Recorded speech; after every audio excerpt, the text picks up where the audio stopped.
저희가 보통 이 에서라고 하는 인물을 생각하면은 힘은 좀 쓰는데 머리를 잘 못 쓰는 약간은 모자란 형처럼 그렇게 생각을 합니다. 저희가 앞서 창세기 말씀에도 봤지만은 에서에 대해서 봤던 것이 사냥을 갔다 와서 너무나 피곤한 나머지 배고픔을 이기지 못하고 팥죽 한 그릇에 자기의 장자권을 동생에게 그냥 어이없이 넘기는 그러한 사람, 그리고 또 이런 동생에게 늘 당하면서 어떻게 보면은 결국엔 아버지의 축복마저도 이렇게 빼앗기게 된 약간은 모자란 형처럼 그렇게 에서가 다가올 때가 많이 있습니다. 그래서 참 이런 어이없는 일을 동생에게 당하고 나서 에서가 얼마나 힘들었을까. 이 사람이 분명히 모자란 점도 있지만은 좀 불쌍하다라고 하는 느낌까지도 드는 경우가 있습니다. 야곱이 오히려 형을 속이면서까지 안 좋은 일을 했고, 에서는 어떻게 보면은 한낱 피해자처럼 그렇게 느껴질 수도 있는 것 같습니다. 이렇게 아버지의 축복을 빼앗긴 것도 자기가 딴짓을 하느라고 다른 곳에 가 있어서 그렇게 아버지의 축복을 놓쳤던 것이 아니라 아버지가 먼저, 이삭이 먼저 이 에서를 불렀죠. 그러면서 내가 너에게 원 없이 축복을 해주고 싶은데, 근데 내가 꼭 먹고 싶은 게 있다. 너가 항상 나에게 가져다 준 고기를 먹고 싶다 해서 사냥을 내보내는 그 상황에서 아버지가 원하는, 그렇게 좋아하셨던 고기를 드리기 위해서 나가 있는 그 찰나에 지금 아버지의 축복을 빼앗기게 된 것입니다. 에서 입장에서는 굉장히 어이가 없는 것이죠. 그리고 이 동생은 당당하게 아버지의 축복을 받은 것도 아니고 자기 행세를 하고 또 거기에다가 어머니까지 이 일에 연루가 돼 있으면서 에서 입장에서는 과연 참 어떤 감정들이, 어떤 느낌들이 들었을까? 아버지가 너에게 줄 축복을 동생에게 이미 줬기 때문에 내가 더 이상 해줄 수 있는 게 없다라고 했을 때, 창세기 27장 38절에 에서가 정말 소리 높여서 크게 울었다라고 성경은 기록하고 있습니다. 제 생각에 이거는 단순히 그냥 축복을 놓쳐서가 아니라 사실 이 상황 가운데서 가족원 중 아무도 자기를 돌아주는 사람이 없다라는 것이죠. 동생은 자기를 그렇게 속이고 또 어머니는 평소에도 자기를 그렇게 사랑하지 않았는데 자기의 그 아버지의 축복까지도 어머니는 동생에게 밀어줬고, 또 아버지는 그냥 속아서 이렇게 축복해 줬으면 적당히 에서에게도 좀 좋은 축복을 해줄 수 있는데, 근데 오히려 내가 도대체 뭘 할 수 있겠냐라고 하면서 이거는 그냥 어쩔 수 없는 일이다 라고 손을 떼버리는 그런 상황까지 오게 되었습니다. 그래서 철저하게 가족원 한 명 한 명에게 배신을 당하고 또 낙심한 그 가운데서 지금 에서가 오늘 본문에 등장하고 있습니다. 어제 본문에서는 이제 에서가 너무나 동생이 미운 나머지, 야곱이 미운 나머지 동생을 죽이려고 합니다. 그리고 그 이야기를 듣고 어머니 리브가가 이제 야곱에게 또 이렇게 먼 곳으로 가라고, 자기 외삼촌 라반이 있는 곳으로 가라고 이렇게 조언을 하죠. 그리고 이 아버지 이삭은 야곱을 축복하면서 그렇게 보냅니다. 이렇게 이 야곱의 이야기가, 야곱이 아내를 찾는 이야기가 시작되는가 싶었는데, 근데 이 모든 이야기를 듣고 오늘 본문에서 이 에서가 이제 반응을 합니다. 아니, 지금까지 이 야곱이 한 그 일들도 너무나 속이 상한데 이제 그 위에다가 또 한 가지의 충격적인 말을 듣게 된 것이죠. 이 오늘 본문 6절에서 8절까지 우리 한 목소리를 다시 한 번만 읽도록 하겠습니다. 에서가 본즉 이삭이 야곱에게 축복하고 그를 밧단 아람으로 보내어 거기서 아내를 맞이하게 하였고, 또 그에게 축복하고 명하기를 너는 가나안 사람의 딸들 중에서 아내를 맞이하지 말라 하였고, 또 야곱이 부모의 명을 따라 밧단 아람으로 갔으며, 에서가 또 본즉 가나안 사람의 딸들이 그의 아버지 이삭을 기쁘게 하지 못하는지라. 어제 본문에서 야곱이 이 아내를 찾으러 떠날 때 아버지가 했던 그 말이 있죠. 부탁이 있었습니다. 너는 절대로 가나안 사람과 결혼하지 말라. 근데 이 말이 왜 나오게 되었냐면은 앞서 저희가 본 것처럼 이 에서는 가나안 사람들과 결혼을 했습니다. 2명의 아내를 둔 상황이었습니다. 그 상황 가운데서 이제 그 가나안 그 며느리들이 이 이삭과 리브가의 근심이 되었다고 성경은 그렇게 기록을 하고 있습니다. 그래서 이제 야곱이 떠날 때는 너는 꼭 이 가나안 사람 말고 우리 민족 사람, 하나님께서 선택한 이 민족의 사람을 너는 가서 결혼하라고 그렇게 당부를 합니다. 근데 이 말을 그냥 야곱만 알면 좋은데 에서가 듣게 된 것입니다. 이게 얼마나 큰 상처로 다가왔겠습니까? 자기는 나름 결혼 생활을 이렇게 하고 있는데, 그리고 어쨌든 동생에게 속임을 당하고 아버지에게 참 이렇게 상처를 받고 그런 상황 가운데서 그나마 이 아내 둘 데리고 이렇게 살고 있는데, 아버지가 대놓고 야 너는 형처럼 그렇게 결혼하지 마 라고 하는 그 말을 듣고 이 에서가 얼마나 사실 마음 가운데 그 쌓였던 것들이 터져 나왔겠습니까? 그래서 이 이야기가 에서의 귀에 들어가게 되는 것입니다. 계속적으로 성경이 말하고 있는 것이 오늘 본문에 에서가 본즉, 또 8절에 에서가 본즉 and Esau saw, 이 모든 상황을 다 파악하고 있었다라고 하는 것이죠.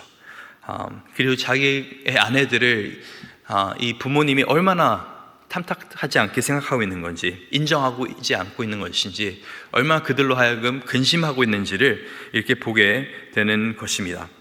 이런 상황 가운데서 이제 오늘 본문 9절에 이렇게 성경이 기록을 합니다. 이에 이 모든 것을 보고 에서가 이스마엘에게 가서 그 본 처들 외에 아브라함의 아들 이스마엘의 딸이요 느바요스의 누이인 마할랏을 아내로 맞이하였더라. 인간적으로 봤을 때는 참 에서가 너무나 불쌍합니다. 이렇게 참 또 다른 아내를 맞이한 것도 여기서 보니까 이번에는 가나안 사람은 아니고 이스마엘의 딸을 아내로 이렇게 맞이하게 되는 것입니다. 어쨌든 집안 사람이기는 하죠. 하지만 이스마엘이라고 하는 사람은 저희가 잘 아는 것처럼 이 아브라함의 아들이었었죠. 근데 선택된 아들은 아니었습니다. 하나님의 축복을 받았던 아들은 아니었고, 그래서 어쨌든 이 에서는 자기 생각에는 그렇게 부모님이 내 결혼을 그렇게 좋게 생각하지 않으시니까 그래 나도 집안 사람 한번 결혼해야겠다, 한번 며느리를 맞이해야겠다라고 인간적인 마음으로 어떻게 보면 부모의 마음을 풀어주려고 했었던 것 같기도 하고, 혹시나 이렇게 하면은 이제 아버지가 날 인정해 주지 않을까, 혹시 내가 이 이방 여인들과 결혼해서 아버지가 그냥 동생에게 축복을 준 것은 아닌가라고 생각했을 수도 있을 것 같습니다. 이런 상황 가운데서 어쨌든 에서는 결혼을 또다시 하게 됩니다. 이 모든 이야기를 놓고 이제 로마서 9장 13절에 이 사도 바울이 한 이야기를 들으면 참 이해가 안 됩니다. 이런 이야기를 합니다. 하나님의 섭리와 선택에 대해서 이야기를 하면서 기록된 바 내가 야곱은 사랑하고 에서는 미워하였다 하심과 같으니라. 도대체 에서를 왜 이렇게 하나님께서는 미워하셨을까? 왜 장자인 에서를 두고 하나님께서는 야곱을 선택하셨을까? 특히 이 창세기 말씀을 보면은 에서는 철저하게 피해를 당한, 상처를 입은 불쌍한 그런 사람인데 왜 도대체 하나님께서는 이 에서에게 그 축복을 주지 않고 야곱을 선택하셨나? 이 부분에 대해서 계속적으로 좀 묵상하게 됐는데, 한 가지 이 에서와 야곱의 다른 점을 발견하게 되었습니다. 그 다른 점이 뭐냐면은 에서는 자기는 철저하게 장자기 때문에 당연히 축복을 받을 거라고 생각했습니다. 축복은 당연한 거야 라고 하는 생각을 가지고 늘 살아왔습니다. 그렇기 때문에 이 앞서 동생 야곱이 이 팥죽 먹으면 나에게 장자권을 줄래? 라고 말했을 때도 별로 그거에 대해서 그렇게 중요하게 생각하지 않았을 것입니다. 만약 에서가 하나님을 경외하는 사람이었으면 이렇게 대답을 했겠죠. 장자권은 그냥 나에게 주어진 것이 아니라 하나님께서 나에게 맡겨주신 거다. 우리 집안이 그냥 아무 집안도 아니고 우리 할아버지 아브라함 때부터 좀 하나님의 그 축복이 흘러가야 되는 집안인데 그 일은 내가 담당해야 돼. 어떻게 보면 하나님의 은혜와 축복을 갈구하면서 자기의 인생 가운데서 거룩한 삶을 살 수도 있었는데, 근데 에서에게 있어서는 장자고 나발이고 중요하지 않았습니다. 자기 배고픈 것이 중요했습니다. 자기 당장 사는 것이 중요했고 당장 무언가를 먹는 것이 더 중요했습니다. 그 정도로 하나님께서 허락하신 이 장자의 축복을 가볍게 생각했다라고 하는 것입니다. 그리고 또 오늘 본문에서도 보게 되는 것이 정말 이 에서가 하나님을 경외하고 두려워하는 사람이었으면은 이런 아버지의 말, 너는 절대로 가난한 사람과 결혼하지 마라고 하는 그 이야기를 들었을 때 에서는 어떻게 했어야 되냐면은 회개했어야 됐습니다. 하나님 앞에서, 하나님, 제가 정말 잘못했군요. 제가 이렇게 축복을 받지 못하고 제 동생이 축복받은 것이, 이제 제가 깨닫게 되는 것이 단순히 제가 속아서 이렇게 된 것이 아니라 내가 하나님 앞에 범죄했습니다. 내가 하나님께서 결혼하지 말라고 했던 그 두 며느리, 그 두 여인과 제가 결혼을 해서 정말 이 고민이 되는 며느리가 되게끔 제가 했습니다. 우리 이 여인들 때문에 나의 부모가 근심하고 있고 하나님께서는 이걸 기뻐하지 아니하십니다 하고 하나님 앞에 철저하게 회개하는 모습은 오늘 본문에는 전혀 나타나지 않습니다. 오히려 에서는 자기의 죄를 덮으면서 또 다른 죄를 범하기 시작하고 있는 것을 볼 수가 있습니다. 오히려 자기가 범한 죄는 회개하지 않고 어떻게든 인간적인 어떤 모습과 노력으로 어떻게 해서든 아버지의 마음을 사로잡으려고 하는 에서, 어떻게든 자기가 뺏겼던 그 장자의 축복을 받고 싶어하는 그 에서, 그 에서의 마음에는 하나님이 없습니다. 하나님을 경외하는, 두려워하는 마음이 없습니다. 근데 반대로 야곱은 어떻습니까? 물론 늘 모자르고 속임수 많고 비열한 그런 인간인 건 분명히 맞습니다. 근데 야곱이 갖고 있는, 에서가에게는 없는 야곱에게 있는 그 한 가지는 뭔지 아십니까? 하나님의 축복을 갈구한다라는 것입니다. 하나님의 축복을 갈망한다라는 것. 어머니가 야, 네가 가서 형이 받을 축복을 받아 라고 했을 때 야곱은 그 이야기를 듣고 어머니 이거 안 됩니다라고 할 수 있었지만 그 정도로, 이게 잘못된 걸 알면서도 그 정도로 하나님의 축복을 받기를 원했습니다. 나중에 야곱의 이 하나님 천사가 씨름하는 장면이 나오죠. 왜 그토록 죽기까지 씨름을 하겠습니까? 하나님 저를 축복하지 않으시면 저는 여기서 떠나지 않습니다. 이 야곱은 자신이 하나님의 축복을 받을 만한 존재가 아니라는 것을 알면서도 단 한 가지 마음 가운데 있었던 것은 그래도 나는 하나님 축복 없이는 안 돼.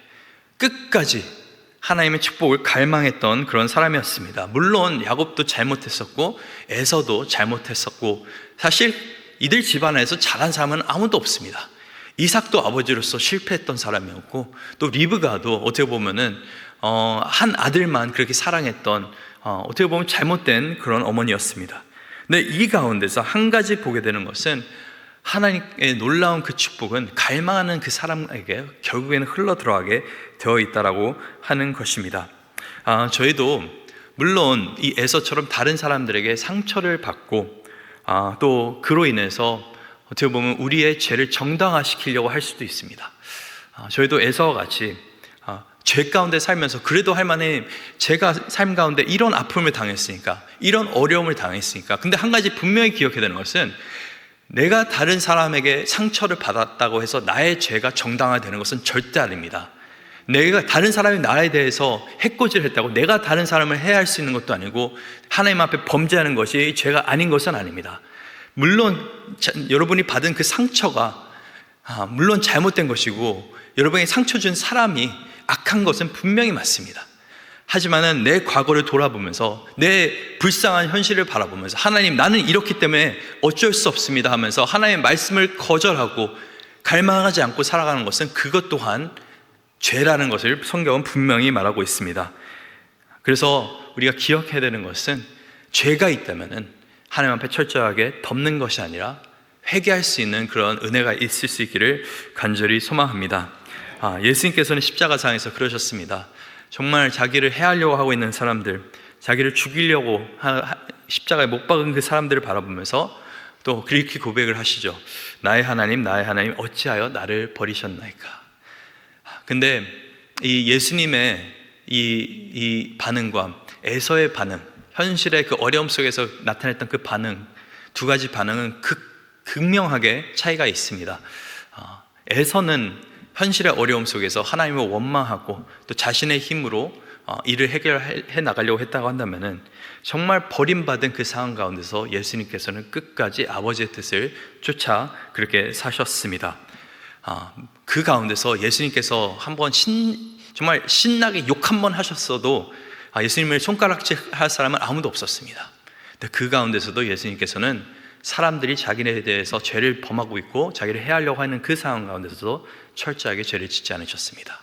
왜냐하면 다른 사람에게 입은 상처가 죄를 정당화시키지는 않기 때문에 끝까지 하나님 앞에서 겸손하게 또 하나님의 신뢰하는 가운데서 그렇게 마지막까지 십자가에 달려 죽으셔서 결국에는 아버지의 뜻을 모두 이루셨습니다.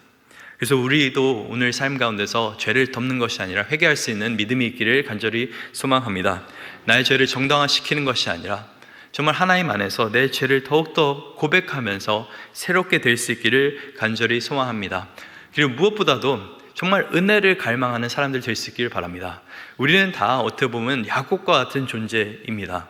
우리는 죄를 범했기 때문에 하나님의 축복을 받을 만한 그런 사람들이 아닙니다. 하나님의 축복을 구할 수 있는 사람들도 아닌데, 근데 그런 가운데서 어떤 사람이 구원을 받는 것인가? 은혜를 갈망하는 사람이 결국에는 구원을 받게 되는 것입니다. 잘난 사람, 좋은 일 많이 한 사람이 아니라 하나님, 나 이 은혜 아니면은 도저히 살 수가 없습니다. 내가 할 수 있는 것이 없습니다. 그렇게 하나님의 은혜를 갈망하면서 살 수 있는 저여러분 될 수 있기를 간절히 소망합니다.